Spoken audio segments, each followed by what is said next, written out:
I'm sure by this point you've heard all about the deep web. It's been talked about more and more in relation to places like Silk Road, and child pornography rings the world over.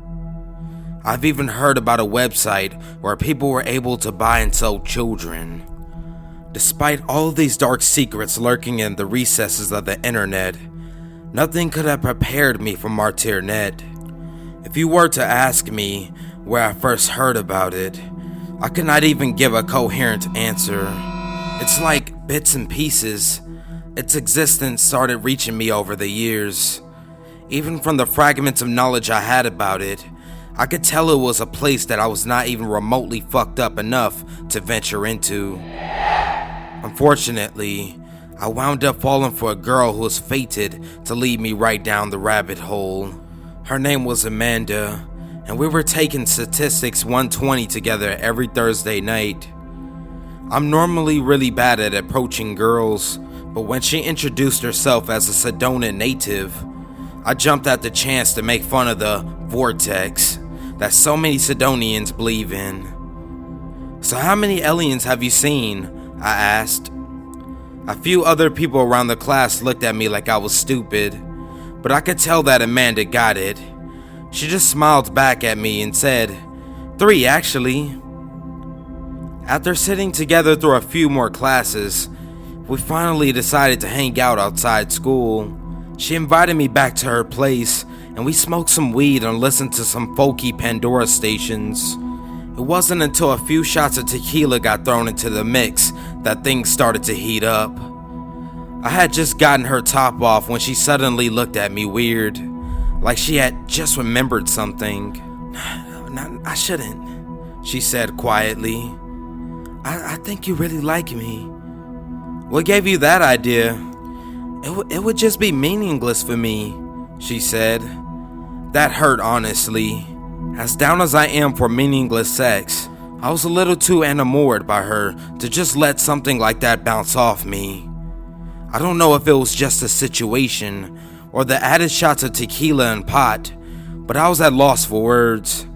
It was like she had just shut off. Awkwardly, I rolled off her bed and got dressed and showed myself out. The next week, she never showed up to class. It wasn't until then that I really tried calling her up and getting a hold of her. But she wouldn't answer my calls, and she wasn't responding to me on Facebook.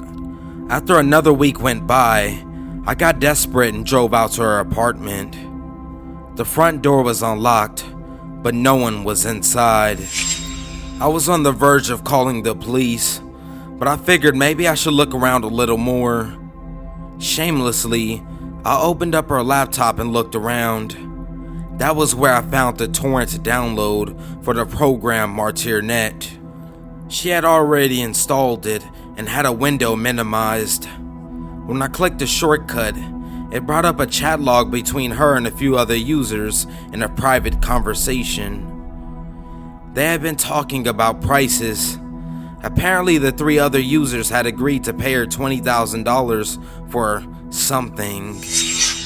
I felt suddenly sick to my stomach. Was it for sex? Was she a prostitute or something? Desperately, I scrolled up to find out more information, but the last thing I saw was a date before I heard the door slam shut. Monday night at 3 a.m. on Alpha server. "Hello?" came her familiar voice. "Is someone in here?" "It's me," I said, figuring I ought to just get it over with. "What the fuck, Leo?" "I was worried about you." Well, don't. You don't even know me. What makes you think you can just come into my house like this?" I apologized again and again, but she wasn't calming down. Even in her anger, I could tell there was something very different about her. She had deep bags under her eyes, and she looked paler than usual. On her head, she had tied a purple bandana, covering up her already thin hair. "Just get the hell out and don't come here again. You were just a thing, an accident." I pretended not to be hurt by that and closed the door behind me on the way out. All I could think about on the drive home was how sickly she looked. Has she always been that way and I never noticed? What was she getting into? It was almost impossible to concentrate in class for the following few days. I hadn't known Amanda for that long, but I felt compelled to know what was going to happen. I couldn't just forget about everything. So on Monday afternoon, I downloaded the Martyr.net client and acquainted myself with the program. It's fairly easy to navigate. There's only 5 servers, alpha, beta, etc. I flipped through a few of them, but nothing was going on. Only on the Delta server did I see a small chat bar with 4 users, 2 of which had prices beside their names. Apparently all of the servers are free to watch, as long as the shows have been paid for by someone. In Delta's server at that time, there was a girl with tribal tattoos, sticking all kinds of miscellaneous objects inside of her. Anything the paying users called out, she would somehow conjure from outside the screen. I was getting more and more nervous as the day wore on. By the time 3 a.m. rolled around, there were at least 20 users in the room. At the top of the chat bar were the 3 paying users I had seen on Amanda's computer, each sharing portions of the $20,000. Suddenly, the black screen lit up and I was looking at her beautiful green eyes. She looked even worse than when I had seen her. Was she sick? "Hi everyone," she said, forcing a smile. "I guess word got around.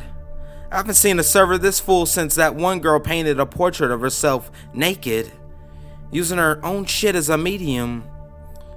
The chat bar started filling with people's reactions and side conversations about the shit show.